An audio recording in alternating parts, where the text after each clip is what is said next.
Negative thoughts நிறைய இருக்குது அப்படின்னு சொல்ல நான் சொல்ல புண்புட்ட மனசை புகவிட்டு ஆத்துன்ற மாதிரி சில நல்ல விஷயங்களை நம்மளை ஈடுபடுத்தி தான் சில கெட்ட விஷயங்களை நம்ம மாற்றணும்.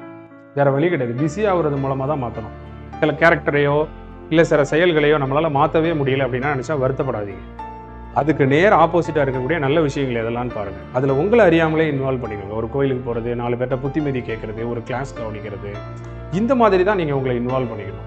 நீங்கள் மன உளைச்சலுக்கெல்லாம் உள்ளாகக்கூடாது. அதனால இயற்கை இறைவனாலேயே மனசை கட்டுப்படுத்த முடியாது. நம்ம ஒன்றும் மிகப்பெரிய ஆளெல்லாம் கிடையாது. இதை நீங்கள் மனசில் வச்சுக்கணும். இறைவனுடைய அத்தனை திருவிளையாடல்களையும் பாருங்கள். இறைவன்ட்டையும் ஒரு கோபம் இருக்கும், ஒரு சாந்தம் இருக்கும், எல்லா கேரக்டரும் எல்லாத்தையுமே இருக்கும். நாம் ஒரு மனிதன் தான், சரியா? நம்ம சிறியோன் தான். அதனால இதில் மிகப்பெரிய அளவில் தொடர்ந்து வருத்தப்படுறதுக்குலாம் ஒன்றும் இல்லை. வருத்தப்படணும் தான், ஆனால் தொடர்ந்து வருத்தப்படுறதுக்கு இதில் ஒன்றும் இல்லை. அதுலேருந்து மீண்டு வர்றதுக்கு என்னன்னு பார்க்கணும். மீண்டு வர மனசை கட்டுப்படுத்த முடியாது.